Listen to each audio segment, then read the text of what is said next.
at the end. Like, just for no reason, mate. These authors, they get carried away at the end and they start adding in, and you know what, it'd be good as well. And then another, and if in the day comes, you're tying up things that don't need to be tied up. That's it, bro. You've triple knotted your laces, mate. You can't get your shoe off. Like, just. He's back. Everyone's favourite author. Mastermind behind The Family Experiment and You Killed Me First. When it comes to authors with credit in the bank on this show, I think John Mars is about as good as it gets. After surviving a near drowning, Damon Lister doesn't remember a thing, except one thing. One thing that haunts his every waking moment. A face. A boy's face. A dead boy's face. Convinced that the boy is real, Damon comes to a chilling, epiphanic conclusion. The only way to see the boy's face again is to die again. He said it was so nice, I had to do it twice. I thought... Pause this video right now. Go and read Dead in the Water by John Mars. And when you read it, you can join us for the discussion. Or you can join us anyway, because we're going to tell you all about it. My name's Elijah. And I'm Joseph, and welcome to the Aisha Library. I have to admit, I thought it was a pretty solid setup. I thought I was pretty locked in, to be honest. Without giving too much away, what did you think of the book? I think this is a type of book. Scandalous. I think this is a type of book that shows the author's skill. Yeah. It was creative. It was quite different, but ultimately pointless and a waste of time. And I didn't really enjoy it. And I think the ending just went off the rails. But isn't it about the journey, Elijah? Surely it's not about the destination. It's the journey. It depends what you want. Of course it does. It depends what you want. Of course it does, mate. Yeah, I think it's about, do you know what? It's not about the journey or the destination. It's about the entertainment value. Was I entertained by this book? In some places, yes. But for an author of his caliber, he should be sticking to London. And I don't think he did. But let's get into it. You don't seem like you're ready. You seem like you wanted to challenge me. No. It's not every day. Good. Well, now you're making me want to challenge you. Should I start? I allow you to start. Why? I took it by force. First of all, John Mars, a round of applause. That's how you write a bloody prompt. I'm absolutely locked in, and I know next to nothing about the story. It's like he's baiting us into reading it, and he's so very good at baiting.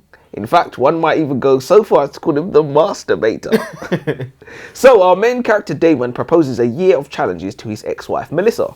For one of her challenges, she dares him to swim in the sea off Brighton Pier, knowing he's deathly afraid of the water, and then begins to panic when he disappears beneath the waves. First of all, she's a piece of shit. Whatever happened to starting small? Exactly. Maybe a swimming pool or something. She said, nah, ocean or nothing. I would have said the shower. If I'm like scared of heights, not going to be like, yeah, jump off the shower. Can we start small, please? Second of all, I actually blame Damon. There's only one reason to hang out with your ex-wife, and it ain't swimming, unless you're swimming in that box. Secondly, since Damon technically died there, is that manslaughter on Melissa's part? No. He allowed himself to be talked into something by her. For what? I don't really get that. But she was the villain of the story from the get-go, and it just gets worse and worse. No, it does. It doesn't really get better than that opening. Damon, our main character, drowns. He and Melissa are swimming in the sea. One moment he's there, the next he's gone. Melissa panics, diving beneath the surface again and again, seconds stretching into hours. It's brutally tense. Anything involving drowning instantly feels claustrophobic. You can't breathe, you can't escape, and I was locked in immediately. After Damon's recovery, we learn that Melissa, his wife, has left him. Before the end, he caught her watching lesbian porn. Damon says he thought it was just a phase. Then came the inevitable, we need to talk. Damon said that he would regularly reflect on how lucky he felt that they could openly talk about shared female celebrity crushes. He never once considered that his wife might actually leave him to find herself. What really bothered me was how the narrative frames Melissa. She's never positioned as the villain. Instead, she's treated like a victim of her own desires, as if breaking her marriage vows was something that simply happened to her rather than a choice. I found that pretty disgusting. And I know we've had this conversation before, Joseph, but I'm asking it again. Are you sure being left for a woman isn't worse than being left for a man? If your partner leaves you for another man, there's at least a brutal logic to it. You tell yourself you missed signs, you did something wrong, you could have acted. There's something to process. But for a woman, there's no hope, no competition, no path back. You were never in the right category. Damon feels that deeply. And then comes the real insult. Melissa gets back in touch, not to reconcile, not to apologise, but because she needs Damon's help. A donation for IVF so she and her new partner can have a child. It's such a cruel escalation that it almost feels unreal. My advice to Damon, you're back in the game. When life gives you lemons, you make lemonade. Cancel the appointment, I'll do it myself. 100%. 1000%. Read my mind. Listen, when who am I to turn down blessings from the Almighty? This is the most obvious threesome I've ever seen. Get both of them bitches pregnant. That's the only way you can redeem yourself. But what I would say is no, absolutely not. There's no universe in which your woman leaving you for another woman is worse than her leaving you for another man. There's no universe. Like, I don't care. Like, at the end of the day, like, you're gay. No, but gay, women, it is what it is. No, but but then when she came back, like, trying to have a baby, he should have been like, aha, you didn't think it through, I guess. Guess you didn't think it through. But women leave men all the time. That's not anything special. But a woman leaving you because for a woman, that's it. If you're in a group of men that all of their wives have left, because that's what wives do, they leave. Yeah, of course. And someone says, oh, she was sleeping with the postman. Oh, she wasn't happy. Well, gets round to you and she says, oh, she left me for a woman. That's definitely a head Mate, turner. I was too much man for her. You was too much man. Clearly. You was too much man. Well, she course corrected. She overcorrected. She went down the other end of the scale. So I must have been. I'll spin that as good. Like, all right, mate. Yeah. Listen, your wives left you for men. Left you for more masculine energy. So what are we talking about here? No. They could have left for less men too. For a lesser man. But yes, on first inspection, this is a genuinely fascinating premise. The book is fantastically dark. Often, it's more disturbing than entertaining. It drags you through a nightmare and refuses to soften the consequences. And that's what makes it work. This feels like proof that John Mars isn't a one-lane author. He can unsettle, shock, and entertain across genres. He's at his best when he's willing to make the reader uncomfortable. Do you think that most of the readers saw Melissa for what she was then? A villain? No, I don't think so. Do you think she was a villain? No, look, I think the whole leaving your husband thing is obviously done to grey her a little bit. I think that's quite villainous though. Yeah, but readers don't see her as villainous though. To see it, it's like you said, finding herself, you know. It's not her fault. It's not her fault. It's She never was the made woman's. this way. It's never the bloody woman's fault. So yeah, do you think this is because we've read a few John Mars books? It might be 4. I think it's 4. I think it's 4 books now. So we read You Killed Me First, The Family Experiment, obviously this one. We it might read be 5 then. What Lies Between Us. What Lies Between Us, that's the one I was trying to remember. I think there might be 4 then, including this one. Yeah. So I'm sure there's one more. I have to look. Yeah, sorry, you were about to say we've read John Mars books. Yeah, so do you think, even though we have our problems with this book, does this show that he's got a broad scope?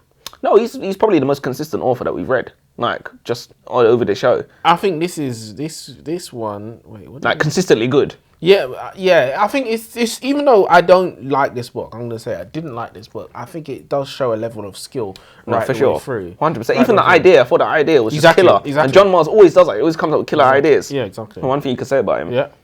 He puts the work in. 100%. And he starts on a solid base. He's not afraid of putting work in. He starts on a solid base, and that often just carries him through to the end, I think.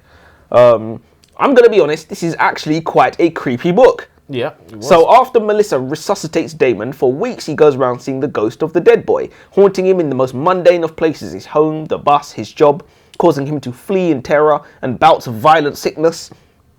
At one point, he even attempted to drown himself in a sink. I think the author is doing a really good job of showing us how much cruel or psychological torture can be over its physical counterpart. For a guy who's scared of water to attempt to drown himself is quite something. I'm not a big fan of water either, which is why I never wash. And just the idea of Damon struggling underwater, fighting for the tiniest gasp of air. Yeah, no, that was... No, it's a harrowing thought. Yeah. And the author was doing a really good job of like playing with us psychologically, because it's like one of the worst ways you can imagine to die, really. Arguably. Arguably, there's an argument that could be made. If we're not getting creative, If we don't bring in like torture devices and stuff.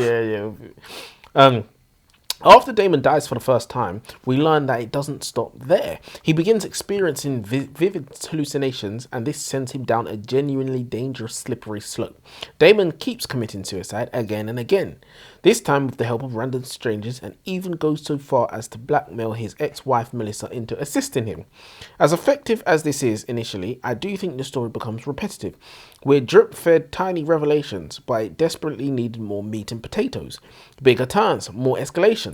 And then, like clockwork, Damon acquires a stalker, whom he ends up killing and hiding the body. At that point, the story starts to go off the rails. The next revelation is that Damon's entire childhood was built on lies. His father, who Damon believed to be dead, is very much alive and has just been released from prison after serving time for the murder of a teenage girl. Worse still, it's implied she wasn't his only victim. Damon tracks down his father at his workplace and deliberately causes a public scene. He's a child killer, and you've hired him! Damon screams at his father's boss, and this moment really left a bad taste in my mouth. We live in what is, at least nominally, a Christian country, one that claims to value forgiveness and redemption. This man has served his sentence. Justice has been carried out. Should he now be barred from ever holding a simple job, from existing in society at all? God says forgiveness is possible. So who are we to say otherwise? That moral line felt messy and unresolved. That said, I do think this is a good book overall. The author is resourceful. The fight scene between Damon and his father is strong. The reveal that Damon's grandmother is still alive keeps the pacing sharp. The book moves well, even when it stumbles. In my notes, I wrote this. Because I know John Mars, I'm expecting one last massive twist. But that twist never really comes. From fairly early on, it feels obvious that Damon himself is responsible for the murders, not his father. And unfortunately, the book doesn't meaningfully subvert that expectation. So here's the question I want to leave you with. And I'm genuinely curious about what you think. Do you think John Mars intentionally made it obvious that Damon was the killer? And if so, why? Retrospectively, I kind of think a little bit. I didn't really see it when I was reading the book. Oh, you didn't at all? Not really. I saw it, I'm telling you, well, the chapters were very short. But I'd say 10 chapters in, saw it straight away. Had to be. Fair enough. Had to be. What was the number one thing where you was like, yes, cool, has to be? I don't know. It was just so obvious because his dad was the serial killer and he just hated his dad so much. And it was just like, things weren't adding up. Fair enough. The dad didn't give any details and... I don't know. I just knew. I was just like, this is what books do. For me, I was thinking, why is he seeing the victims? Why is he seeing the victims? It's like, oh yeah, that's another thing. He was some brain thing. Very quickly, he was questioning himself. Did I hurt the boy, or does the boy want me to save him, or blah blah blah? It was just like it had to be. It had to be. This is something that's been done multiple times. It just had to be. So I wish.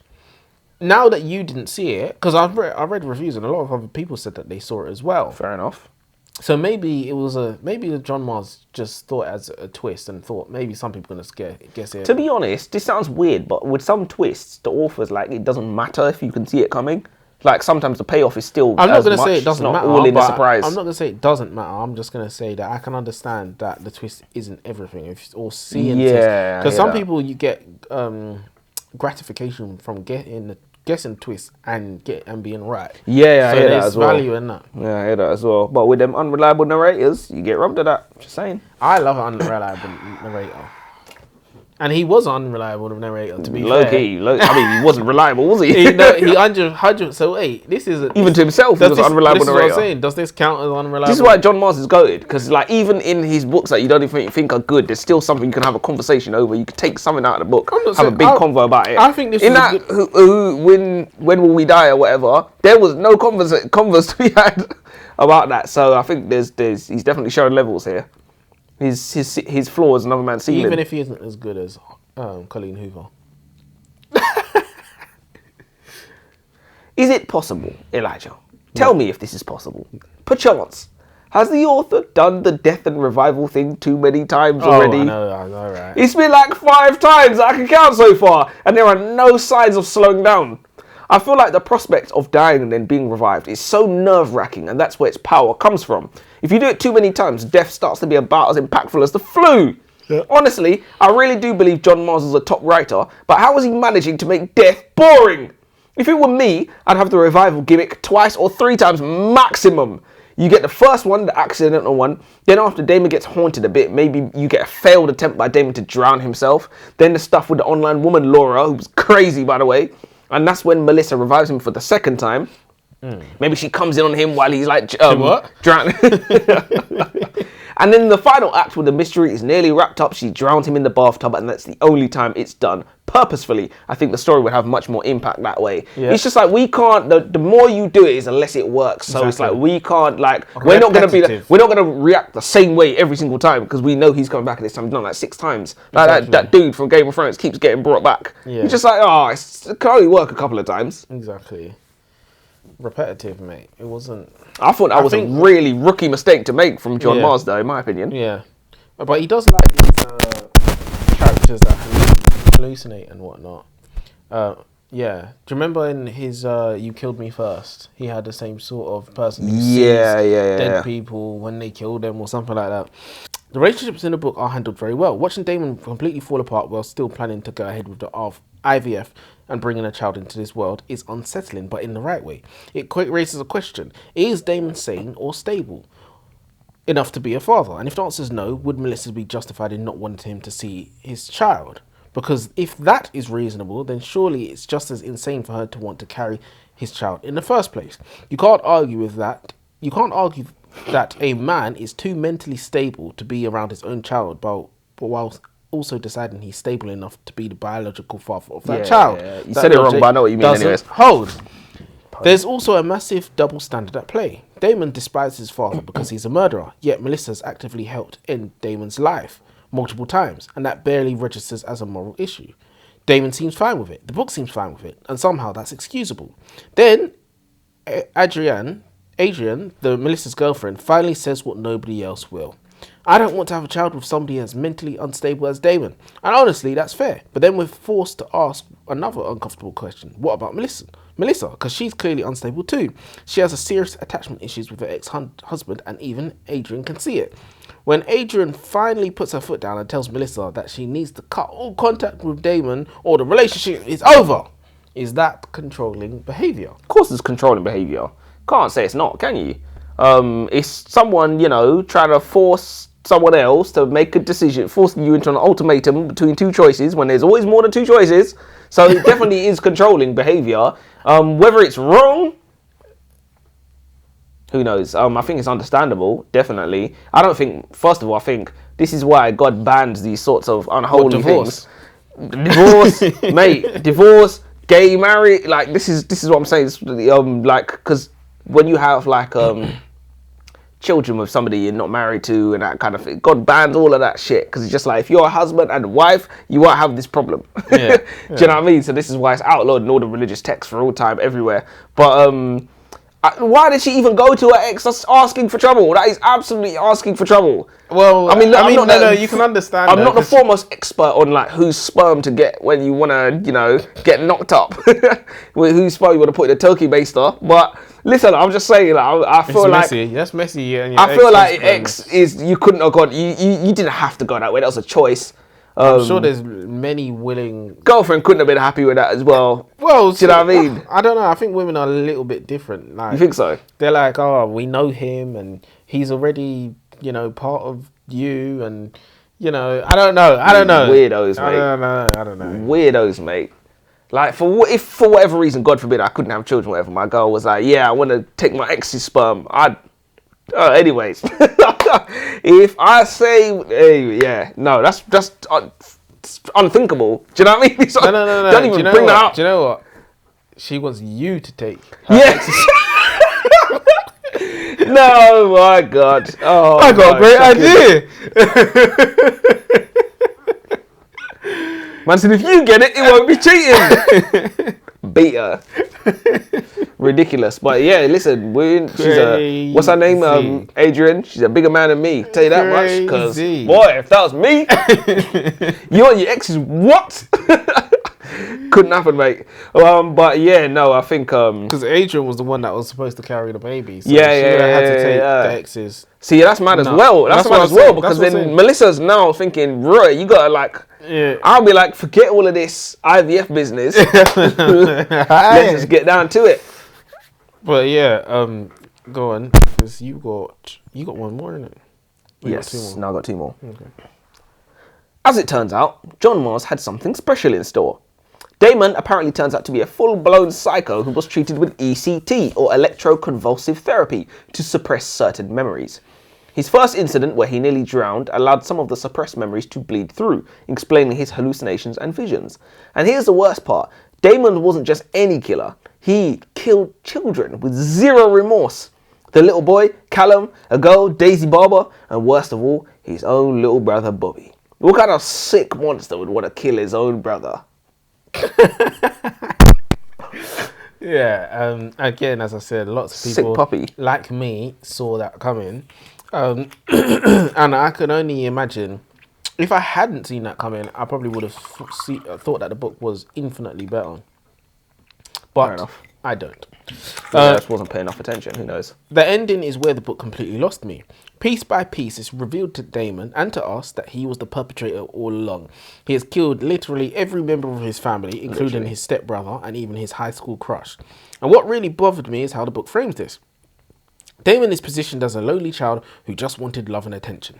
His mother is quietly demonized. We're told that she prioritized her new partners and their children over him, that Damon felt like he was constantly competing for her affection. He even admits that he used to wish he'd become depressed again just so that it could be the two of them. That alone is deeply unsettling. We're told that she failed to notice Damon being bullied by her boyfriend's son, so Damon kills him.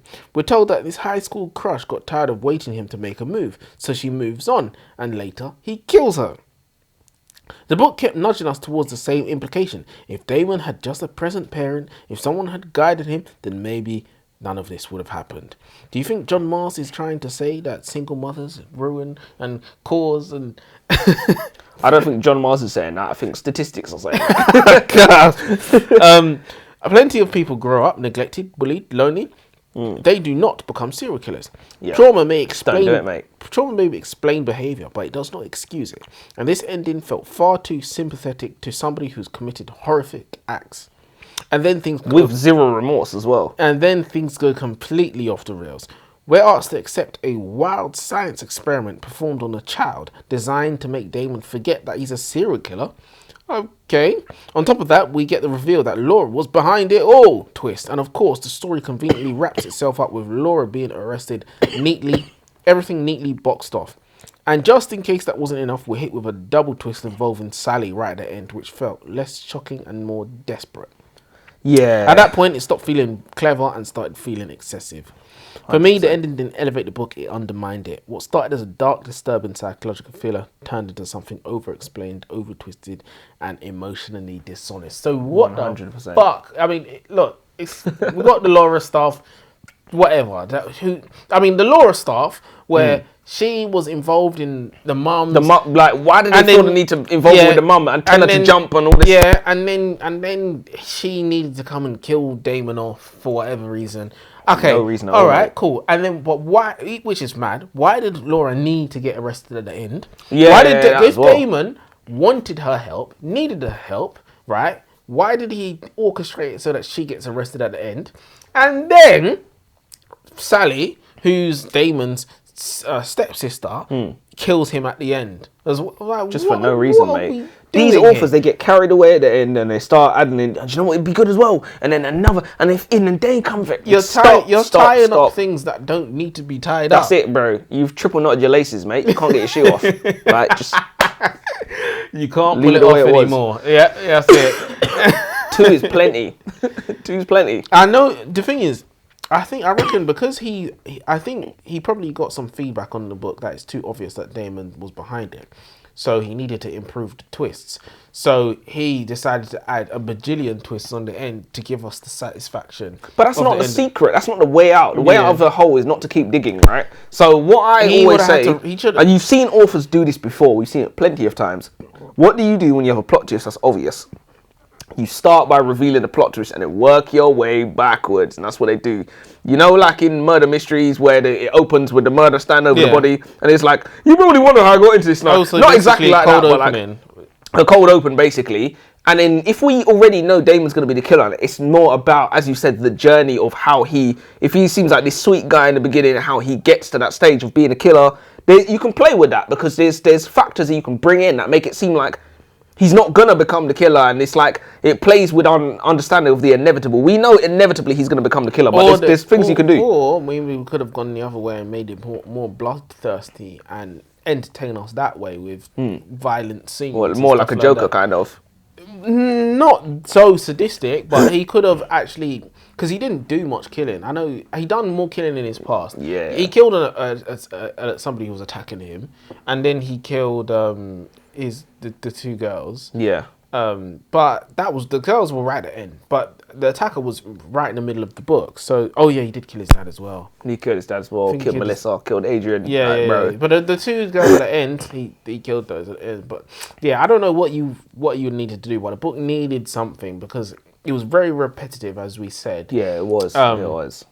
And it ruined the book.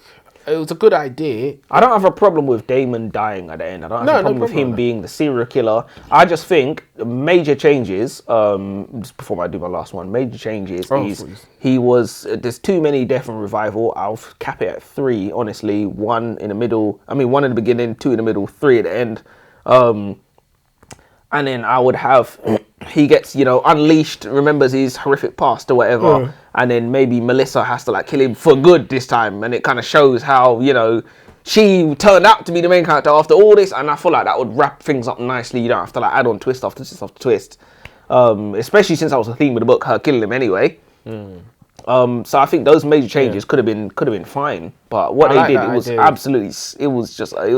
they made a right hash of it, as Lord Sugar might say. Melissa could have been something. You could have done something with that, actually. I think there was a smidgen too much murder in this book. I don't know, maybe I'm looking for something to complain about, but given the shortish nature of the chapters and how many of them there were, it kind of feels like the whole last third of this book is murder, murder, murder, murder, murder.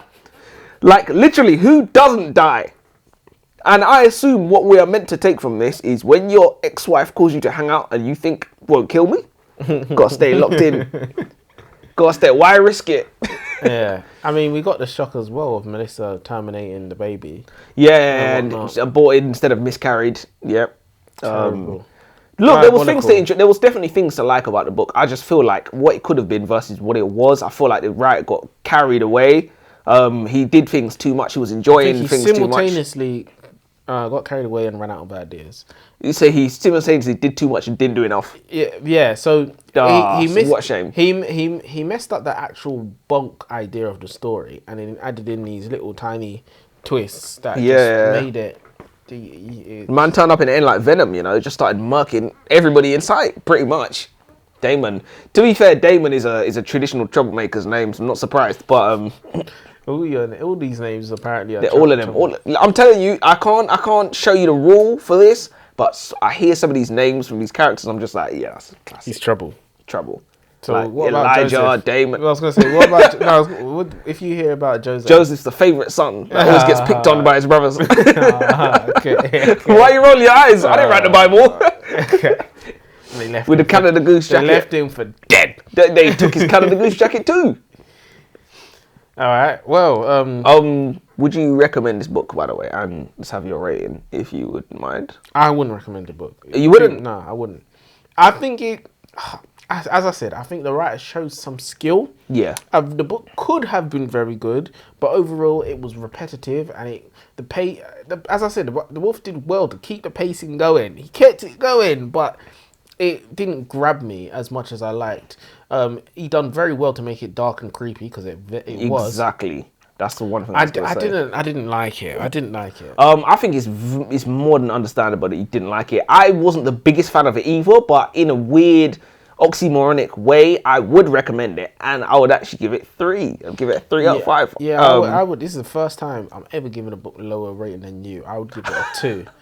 I'll give it a 2. I'd give it a 3 out of 5. And I just feel like with a few changes, it could really be a smash hit. Maybe if I hadn't seen the twist coming, and Yeah, I potentially. genuinely think the author made it very obvious. Maybe I just wasn't paying enough attention. If It pays to be dumb sometimes. I think if I had got the review at the end, it's Damon. I Yeah. might have put 5 stars. You know, that can cloud your judgment. Yeah, and maybe, but I think 3 is fair because, like, honestly, a few changes. If he literally just kept himself in check a little bit. But for somebody of his caliber, what the fuck are you doing at the ending? It's ridiculous. It's ridiculous. But But I don't think it's fair to be harsh on an author for being better than most of the authors out there because this is better that's than gaslighting what you just did. Maybe. I'm rating him for what he's done. No, you're rating for what he's done for who he is. No. You just said for who he is. No, but that makes it worse. I'm saying for any author, that ending, what he did compared to what is we've embarrassing. compared to the other books we've just done on a thing. This is compared different. to some of the other. You're adding in things. You're adding in things. I've said for 3/4 of the book, I think that's near enough a masterclass for what he has. I think. Well, 3 is too much. No. I mean, his skill writing the book, because I think you've got a good idea. The plan is subpar, but what you've done with that subpar plan is very good. It shows that you're very good, because this is what you've got. Shows Is you can do a lot with a little. it's 3/4 of an idea, because we've got the supernatural. We needed a bit more. Because it's repetitive. It's the same thing over and over and over. I agree. We needed something else, and Melissa with the IVF is not enough to keep the story going. But he did a lot with a little, as you said. He did a lot with a little. And then, so I would be more than happy to give it 3 stars, but then you fucked up the ending. With all those tying twists that you want to know what you were doing with that. So that's why it's gone down to 2. So if you had come with a super strong idea, as I said, good idea, subpar, I don't know what I said, but if subpar plan, but good execution. So if we had a better plan, then I think it's easy could be 4, and then we can be looking towards whether we could give it 5 or whatnot. But I don't recommend it for that reason. I actually do recommend it because I just feel like the masses will enjoy this. I think that it's creepy, it's dark, it's kind of weird. It makes you feel stuff in your brain, and I just feel like people will enjoy it, and they won't necessarily put it down. I think that's fair. If anyone has problems with it, it'll be the same problems we have. Too repetitive, and they don't make sense. It'll be the same things. But so how come you couldn't see that? This is so weird. 1 star. There's a very fine line between genius and stupidity. Do you know what I mean? That fine line's called success. So New York Times bestseller. So I guess that means he's a success. It's not the worst book we've read. Oh, it's a long way off. Not by any stretch of the imagination. And I'm still a John Mars fan. Absolutely. All the time. I remember not liking You Killed Me First. I remember not liking that. Really like and the ending, I think, was very dodgy there. Maybe he's just not great at sticking landings. Yeah, that's true, because the Family Experiment ending was a bit dodgy as well. It was. Yeah, I remember. Dodgy. We've cracked the code. He's just sorted out. Terrible at finishing. Yeah, the best legit. part. Leave it to me. Till next time.